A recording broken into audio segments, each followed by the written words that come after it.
मैंने एक YouTube community post किया था कि आपके हिसाब से IIT जेईई प्रिपरेशन के दौरान आपसे सबसे बड़ी गलती क्या हुई। तो काफी सारे स्टूडेंट्स ने कहा भैया कि IIT जेईई प्रिपरेशन करना ही हमारी सबसे बड़ी भूल थी, क्योंकि ना तो हमारा IIT जेईई क्रैक हुआ और IIT जेईई क्रैक करने से पहले हमारा कुछ एक सपना था, हमारा पैशन था, हमारे पास हाथों का स्किल था, किसी को गिटार बजाना पसंद है, किसी का कुछ आर्ट वर्क है, किसी का कुछ तो किसी का कुछ स्किल सेट था। तो हमने इसे छोड़कर, इसे साइड में रख के हमने IIT जेईई प्रिपरेशन चालू किया था। लेकिन अब ना तो IIT जेईई क्रैक हुआ, ना तो हमारा स्किल सेट रहा, हमारा पैशन भी छूट चुका है, तो ना तो मैं घर का रहा ना घाट का।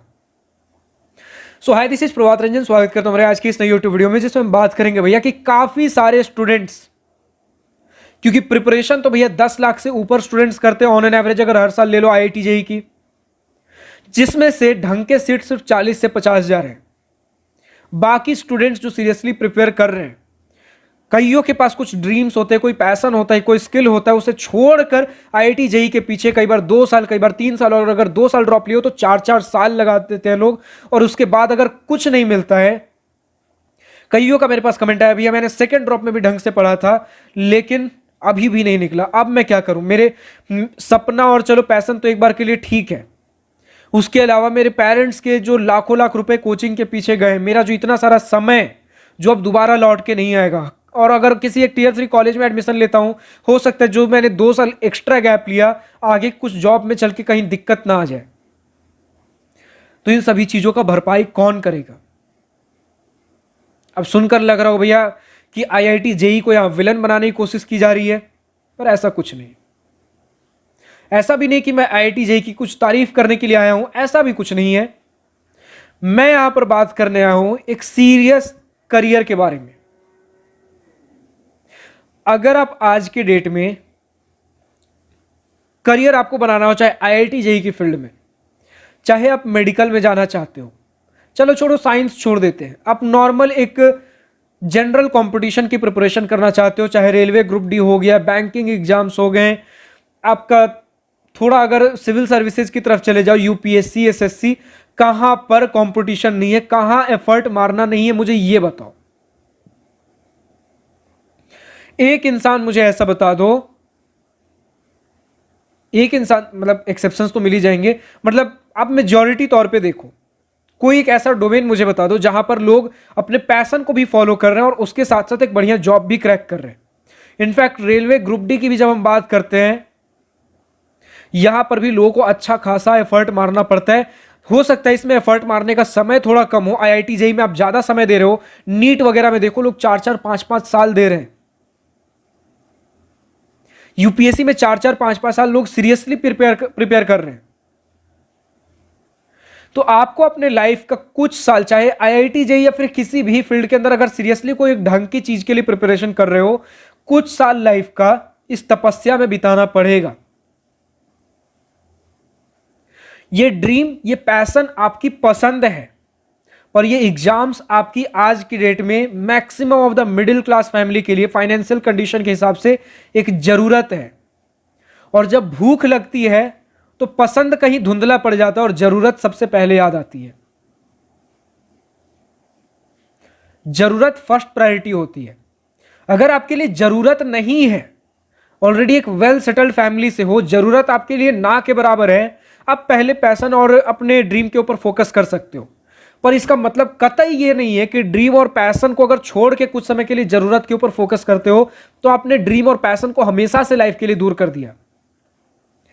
अगर ऑनेस्टी के साथ ये 2 से 3 साल 4 साल जितना भी आपको समय देना है, अपनी जरूरत को अगर दे देते हो, ऑनेस्टी के साथ मैं बोल रहा हूं, सिर्फ घंटे गिनने के लिए नहीं, क्योंकि कुछ मिस्टेक्स में स्टूडेंट्स ने यह भी एडमिट किया है भैया कि जब हम कोचिंग्स के अंदर पढ़ रहे थे 11-12 के अंदर, हमें कॉन्सेप्ट समझ में आ रहे थे, ठीक है, भले ही उतना क्वेश्चन प्रैक्टिस नहीं हुआ जिसकी वजह से हमारा बोर्ड ईयर में नहीं निकला, लेकिन जब ड्रॉप ईयर में कोचिंग हमने नहीं लिया, ठीक है, ड्रॉप ईयर में हमने कोचिंग नहीं लिया, क्योंकि कोचिंग तो भैया 11-12 में हमने लेकर ऑलरेडी कॉन्सेप्ट्स क्लियर कर रखा था, हमने ड्रॉप नहीं लिया, लेकिन जब क्वेश्चन सॉल्व करने गए फिर हमें क्वेश्चंस भूला भटका सा, कॉन्सेप्ट भूला भटका सा लग रहा है।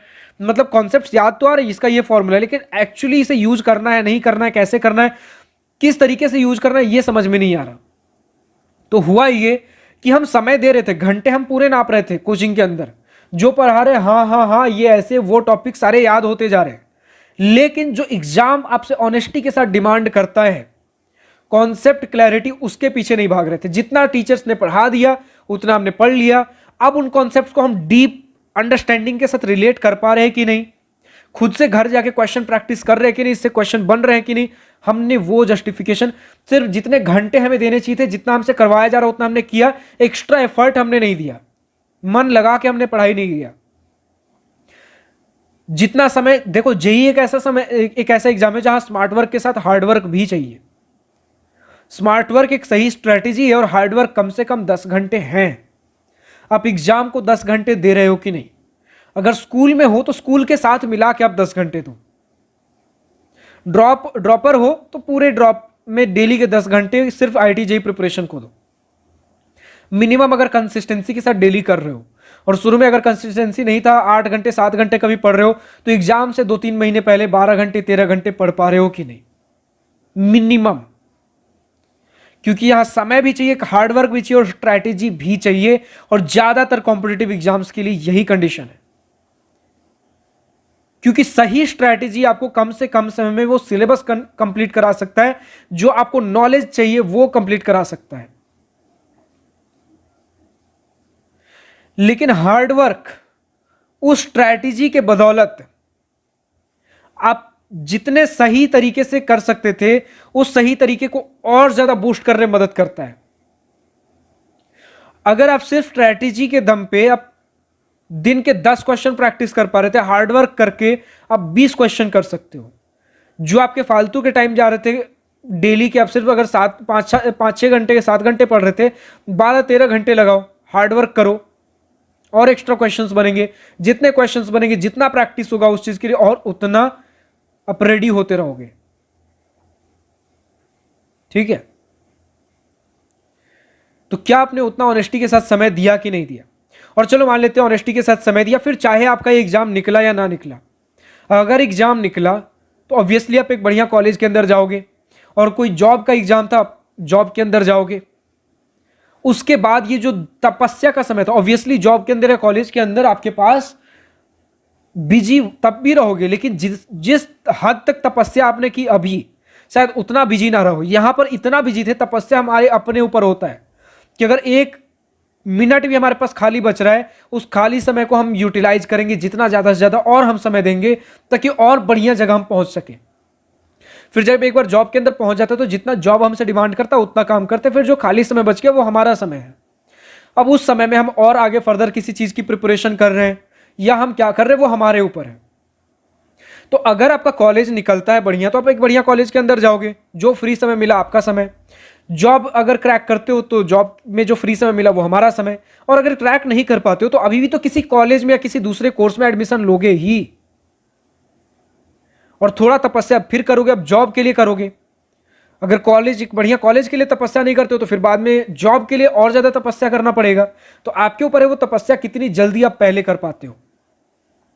और जब तपस्या वाले फेज से बाहर होकर एक फाइनल एक स्टेबल पोजीशन में, या तो एक बढ़िया कॉलेज के अंदर पहुंच जाओ, और उसके बाद भी जब बढ़िया जॉब के अंदर पहुंच जाते हो, जब एक स्टेबल पोजीशन में पहुंचते हो, जब अब आपके पास फ्री समय बचता है, वो उस फ्री समय को किस तरीके से यूटिलाइज कर रहे हो। उस फ्री समय को या तो आप कुछ सीखना है, आपको कुछ किसी दूसरे जॉब का प्रिपरेशन करना है, वो जॉब का प्रिपरेशन करो। आपको अब अपने हॉबी के ऊपर काम करना, अपने ड्रीम पैशन के ऊपर काम करना, अब आप करो, क्योंकि वो आपकी हाथ की कला थी, भूल नहीं जाओगे 2-3 साल अगर छोड़ दोगे तो। 2-3 साल डीले हो सकता है, थोड़ा उस पर पकड़ छूट सकता है, लेकिन थोड़ा प्रैक्टिस करने के बाद, पर्सनल एक्सपीरियंस से बता रहा हूं, चीजें वापस से हो जाती हैं। हिंदी पोएट्री मैंने 3-4 साल किया था, क्लास 6 से लेकर क्लास 10 तक, 4-5 साल। उसके बाद क्लास 10 के बाद छूटा रह गया, अगले 5-6 साल मैंने टच नहीं किया। उसके बाद जब दोबारा मैंने स्टार्ट किया, उसी तरीके से थोड़ा एफर्ट मारने के बाद, थोड़ा 5-10 दिन मैंने कुछ कुछ रफ लिखा। 5-10 दिन भी मुझे नहीं लगता, 3-4 दिन कुछ मैंने लिखा होगा, उसके बाद वही फ्लुएंसी आ गई। तो कुछ समय के लिए अभी हमें बस अपने ड्रीम, अपने पैशन से थोड़ा सा समय निकालकर एक तपस्या करना है, तपस्या वाले फेज में जाना है। फिर तपस्या अगर सफल हुआ तो एक स्टेबल जॉब के बाद, क्योंकि जरूरत मिडिल क्लास फैमिली की सबसे बड़ी जॉब है, एक स्टेबल जॉब के बाद हम अपना कुछ काम कर सकते हैं, बाकी साइड समय जो हमारे पास बच रहा है। कुछ लोग का अगर कुछ पैशन नहीं है ऐसा कुछ, तो वो और एक बेहतर जॉब खाली समय में ढूंढेंगे और स्किल सेट्स जॉब के लिए हम अपना अक्वायर करेंगे। बाकी आपके ऊपर है। फिलहाल आज की इस वीडियो में इतना ही। अब कमेंट सेक्शन में लिखकर बताइए नेक्स्ट वीडियो किस पर्टिकुलर टॉपिक के ऊपर चाहिए। लेकिन अगर अभी भी इंजीनियरिंग कॉलेज एडमिशन सिलेक्शन में दिक्कत हो रही हो, कॉलेज के अंदर पहुंच गए हो, आपको college life, research projects, job, internship, placements या फिर करियर गाइडेंस चाहिए हो, आईआईटी जेईई प्रिपरेशन में अगर हेल्प चाहिए हो, अगर स्कूल के अंदर हो, स्टूडेंट लाइफ रिलेटेड चीजें जाननी हो, मुझसे गूगल मीट वीडियो कॉल पर 1-on-1 बैठ कर चीजें डिस्कस करना हो, जानना हो, समझना हो, पूछना हो, तो आप दिवास्त्रा स्टूडेंट काउंसलिंग के लिए रजिस्टर कर सकते हो, जिसे मैं ही गाइड करता हूं। लिंक नीचे डिस्क्रिप्शन में दिया गया है, क्लिक करिए, वेबसाइट पे जाइए, रजिस्टर करिए। फिलहाल आज की इस वीडियो में इतना ही। अगर वीडियो पसंद आया तो लाइक शेयर और दिल खोलकर करिएगा, और अगर कुछ दिल की बातें, कुछ मन की बातें लिखकर बतानी या पूछनी हो तो कमेंट सेक्शन आप ही के लिए तो है। Thank you for watching this video. Goodbye, nice day, wish you all the best for future, enjoy journey.